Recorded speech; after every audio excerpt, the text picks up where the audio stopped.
Today, we are going to be going over kind of what I am projecting as the two deep. Um, just this is, I mean, this is really just going off of what I have seen. Um, really, just what I've seen coming out of media conference, media availabilities, and just kind of just I don't know, hearing general discussion around what's going on and stuff like that. This is just kind of my take on it. Some of these are obviously going to be very obvious and straightforward. Uh, you know, Quarterback, running back, gonna be pretty quick. Yeah, yeah. Brian said, "Do we even have a football team? We lost two wide receivers to the NFL." I'll tell you what. There has been very few things this offseason that have irritated me more than the national coverage of Iowa State, which has largely been, as Brian has alluded to, has largely summed up to Iowa State lost two wide receivers to the two wide receivers to the NFL. So, well, I guess they're just going to be bad or something, or they're just going to be mediocre. I've just it amazes me how quick a lot of national outlets are to um, count out Iowa State just because they lost receivers to the NFL. Lest we forget that Matt Campbell has been putting receivers in the NFL his entire tenure at Iowa State. You lost Alan Lazard, the best receiver in school history when he left. Yeah, maybe still, but definitely the best receiver in school history when he left. What'd they do? They replaced him with Hakeem Butler, a former two-star recruit, and he had maybe the best single season in the history of Iowa State football. Then he left for the NFL, and you bring in LaMichael Petway for 2019, who was very good. He didn't set the world on fire, but he was very good. And then 2019, he graduates, and who shows up in 2020? Xavier Hutchinson, who is now playing for the Houston Texans, and is probably one of the I would say it's easily one of the five greatest receivers in school history. You're maybe splitting hairs between like him and Alan Lazard, but I think he's absolutely up there for the greatest receivers in school history. And now Xavier Hutchinson leaves, and who do you replace him with? Jalen Knoll and Jaden Higgins. Why anybody is continuing to doubt Iowa State's ability to replace receivers at this point is beyond my comprehension. I guess people are just lazy. I don't know. They just don't want to do the work, whatever it is. But that's none of our problem because everybody that's been watching the show knows that Iowa State has a bunch of very talented receivers, just some that didn't get, 90% of didn't get 90% of the targets last year like Jalen and Jaden did. But they still have a very good quarterback throwing them the ball. They've got a good offensive scheme, and they hopefully will have a good running game to support them. But we will talk about the receivers here in a little bit. So, like I said, we're going to talk about the two deep, just kind of how I believe this thing's going to shake out. Absolutely could show up first. They could show up on the field in Dublin in Aviva Stadium, and this thing looks completely different. Like the receivers are not close to the same. What I think, maybe the offensive line is a completely different thing. We just don't know until they put out a depth chart or until we see them on the football field. It's just so we're taking our best guess. But I think most of these I can feel pretty good about where we're at. But there's other ones that would even this week in media availability, like Taylor Mauser said that they're not 100% sure exactly what they're going to do with the interior group, or on defensively that they're not 100% sure exactly what the rotation at defensive end looks like. So they're still figuring that out, which means that I'm just taking a guess based on kind of what I've heard, and honestly, straight up kind of a vibe check on just kind of who feels like the right one here based on experience or based on their tape or whatever it is. Dukester's exactly right though. Consistently pump out NFL talent, and everyone still thinks that this is 2013 Iowa State losing by every game by 30 points. Okay, and like I said, a few of these are going to be pretty obvious and easy. So let's get a couple of those out of the way right away. Obviously, quarterback is going to be Rocco Becht, backed up by Connor Moberly.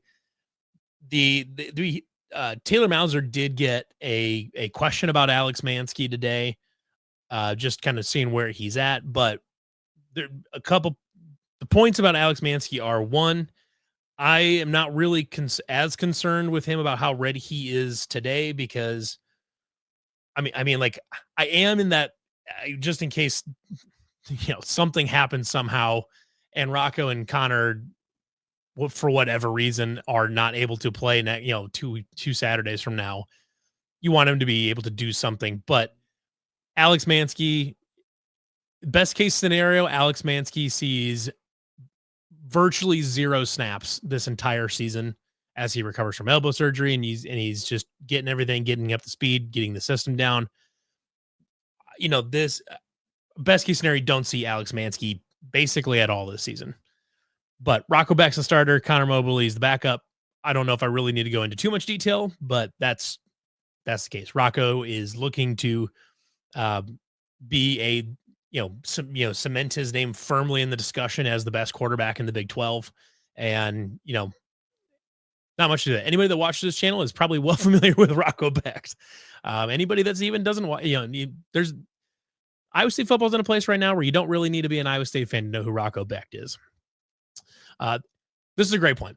If we see Alex Mansky, we better be like, it better be in a situation where he has been so unbelievably good that he cannot not be on the field. That is the only situation I care to see Alex Mansky. And that actually goes with a number of freshmen in this class that I don't need to see play. Next up, this is another one that's going to go fairly quick. Running back Carson Hansen, Abu Sama. This may be cheating to not pick up a backup behind them. But Carson Hansen, Abu Sama is Iowa State's 1-2 punch, probably one of the better ones, certainly in the Big 12. And I would argue one of the best 1-2 punches in the backfield in college football, really. You have Carson Hansen, the classic north-south runner that's perfectly happy to get the ball and run directly into a linebacker's chest and fall forward for 4 yards every single play over and over and over and over and over again until they get tired of doing it. And then you've got Abu Sama, who needs to work on his vision and seeing his running lanes and being patient about hitting them and then really hitting them once he finds them. But when you get him out in space, he is a home run threat every time he touches the ball in space. If he's able to bounce a run outside and has a lead blocker, there's a decent chance that carry is going for 20, 30 yards or just straight to the house.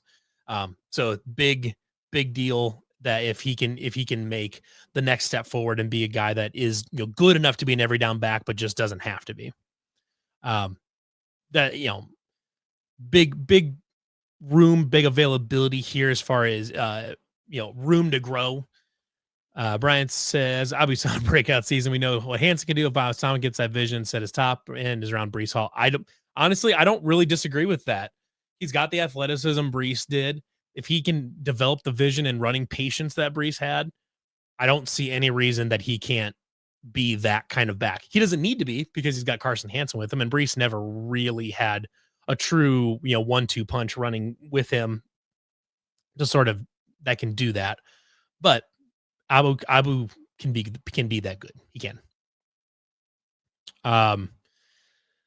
Jaybird asks, do you know when the team heads to Dublin? I would assume, I don't know for sure. I would assume they probably leave maybe, my guess is maybe Wednesday of next week. I don't know 100% sure. Wednesday or Thursday, I believe. Actually, I want to say Wednesday is when the team plays. I think Brent Bloom might have mentioned it on the last Williams and Bloom podcast. I think the team leaves Wednesday, which would give them a couple days to get situated, kind of get used to the time difference, get a practice in on the field or at a nearby field, whatever it is, and do and get up to speed. I would guess Wednesday is when they head out, and I think that sounds right based on what Brent Bloom was saying.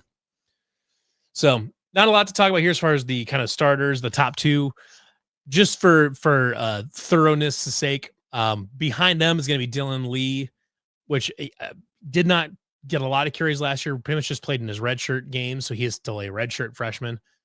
He did get a couple goal line carries and got himself a touchdown. Highly touted guy coming out of high school, has great high school tape. The little bit we've seen on him looks pretty good. And from everything we've heard is he's had a very good camp. So we'll just see what his usage looks like. I'm not sure exactly what they're planning on doing with him.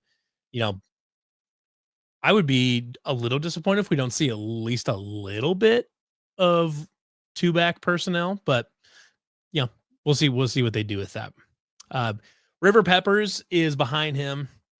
River Peppers is another freshman I really don't need to see this week. I'm good with seeing River Peppers against maybe South Dakota if you can pull away in that game somehow, or like at Arkansas State, I'm good with seeing River Peppers in those. Um, and then Aiden Flores back there as well, who he did get. Um, he got some significant playing time back there.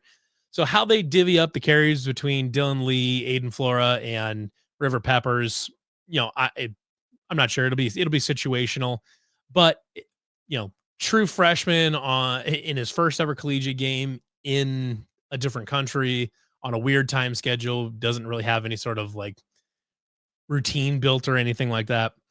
To me, unless River Peppers has been so unbelievably good that he just cannot you just can't justify leaving him off the field.